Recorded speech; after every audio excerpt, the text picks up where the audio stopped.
सबसे पहले तो दर्शकों को मेरा नमस्कार। मेरा नाम कुमार गौरव है और आज के लेक्चर में हम लोग लॉज ऑफ एक्सपोनेंट से बेस्ड दो क्वेश्चन डिस्कस करेंगे। तो चलिए समय ना बर्बाद करते हुए आज का लेक्चर हम लोग शुरू करते। तो आज का जो हम लोग का पहला क्वेश्चन है, इसमें हम लोग को क्या करना है, तो इसमें हम लोग को पी फाइंड आउट करना है और एक आपको रिलेशन दिया हुआ है कि इसके इक्वल टू क्या दिया हुआ, एक्स का पावर पी। इस क्वेश्चन को बनाने के लिए आपको एक कंसेप्ट जानना पड़ेगा। एक बार हम एक कंसेप्ट को बताया, अगर याद है तो ठीक है और नहीं याद है तो आपको रिवाइज हम करवा देते हैं। तो यहाँ पे अगर मान लेते सपोज कीजिए कोई नंबर इस फॉर्मेट में लिखा हुआ है, तो ये जो है ये क्या हो गया, बेस, और ये इसको क्या बोलते हैं, इंडेक्स।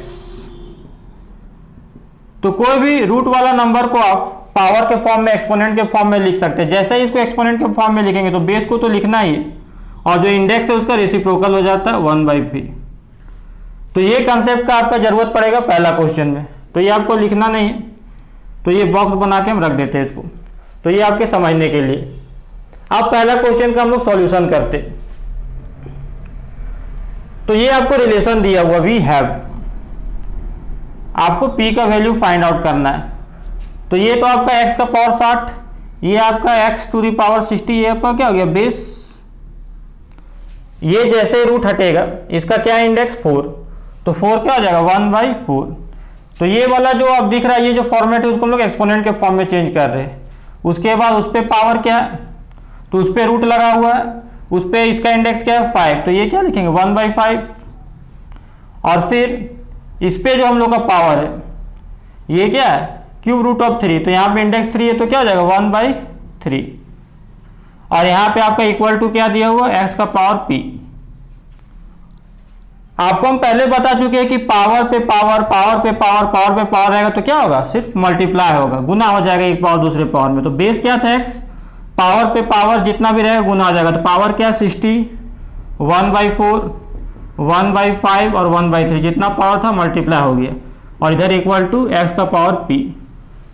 अब देखिए तो 5 4 जा 20 इंटू 3 60, तो ये कट गया ऊपर नीचे, आ गया क्या 1 आ गया आपका।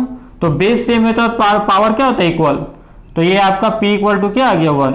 तो पहला क्वेश्चन का सॉल्यूशन हो गया। p का वैल्यू पूछा था तो p का वैल्यू आपका आ गया 1। अब हम लोग देखते हैं सेकेंड क्वेश्चन का सॉल्यूशन। तो देखिए सेकेंड क्वेश्चन का सॉल्यूशन हम लोग देखते हैं। यहां पे आपका क्या है सेकेंड क्वेश्चन में, सेकेंड क्वेश्चन में आपको x और y फाइंड आउट करना है। तो देखिए दो वेरिएबल फाइंड आउट करना, दो रिलेशन चाहिए। तो ये एक रिलेशन हम लोग इससे निकालेंगे और एक रिलेशन इससे निकालेंगे। तो एक इक्वेशन इससे बनाएंगे और एक इक्वेशन इससे बनाएंगे। तो ये जो हम लोग का है वी हैव, तो दो रिलेशन दिया हुआ। पहला रिलेशन क्या है, 3 का पावर x प्लस वाई, और यहाँ पे दिया हुआ 81। दूसरा रिलेशन क्या है, 81 का पावर x माइनस वाई और इक्वल टू 3। हम लोग जानते हैं कि चूंकि एक्स वाई चाहिए और एक्स वाई पावर में, तो बेस को इक्वेट करते। तो यहाँ पे हम लोग जानते हैं 81 को 3 के टर्म में लिखा जा सकता है। ये तो ठीक है, 3 का पावर x प्लस वाई, इसको हम लोग कॉपी किए। 81 का प्राइम फैक्टराइजेशन कीजिएगा तो 3 4 टाइम्स आएगा आपका। तो 3 का पावर क्या हो गया 4। यहाँ पे भी देखिए बेस 3 है, पावर में x और y, तो यहाँ पे भी बेस को इक्वेट करना पड़ेगा। यहाँ 3, 81 को हम लोग 3 के फॉर्म में लिख सकते हैं। तो 3 टू दी पावर क्या होगा 4, और उसका पावर क्या दिया है, इसका पावर आपको दिया है x माइनस वाई, और यहाँ क्या है 3 का पावर 1। अब हम लोग देखिए जैसे ही ऑन इक्वेटिंग द बेस कीजिएगा, इसमें जैसे ही आप बेस को इक्वेट कीजिएगा तो पावर इक्वेट हो जाएगा। बेस इक्वेट है, power equal to x plus Y.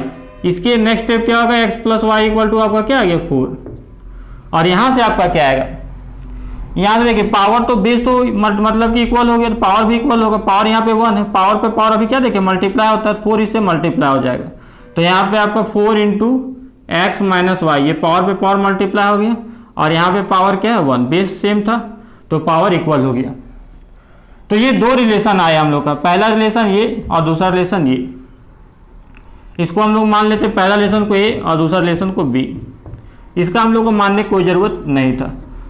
अब हम लोग देखते हैं, तो इक्वेशन ए जो था हम लोग का, इक्वेशन ए इंप्लाइज, इसको इक्वेशन लिख लीजिएगा। इक्वेशन ए इंप्लाइज, इक्वेशन ए क्या इंप्लाई कर रहा है, ये बता रहा है कि एक्स और वाई का सम क्या है 4। और इक्वेशन बी इंप्लाइज, हम लोग बी को क्या लिख सकते हैं, देखिए तो एक्स माइनस वाई को सेपरेट कर सकते हैं, ये आपका 4 मल्टीप्लाई में डिवाइड में चल जाएगा तो क्या आ जाएगा 1/4। तो ये इक्वेशन बी हो गया आपका। Actually linear equation in 2 variable है, इसको क्लास 10th में आपको पढ़ना है स्पेशली, पर अभी हम इस इक्वेशन को सॉल्व करने का तरीका आपको रफ तरीका बता देते हैं। तो यहाँ पे हम लोग का क्या है, तो अब देखिए तो ऐड कीजिएगा, जैसे ही ऐड कीजिएगा दोनों इक्वेशन को तो plus y minus y cancel, x x क्या हो गया 2x और 4 + 1/4, तो एडिशन आपको आता है तो 4 + 1/4 कितना हो जाएगा, तो यहाँ पे हो जाएगा 17/4। तो देयरफॉर तो x इक्वल टू क्या आ गया आपका, ये 2 मल्टीप्लाई में डिवाइड में जाएगा 2 × 4 8, तो यहाँ आ गया आपका 17/8।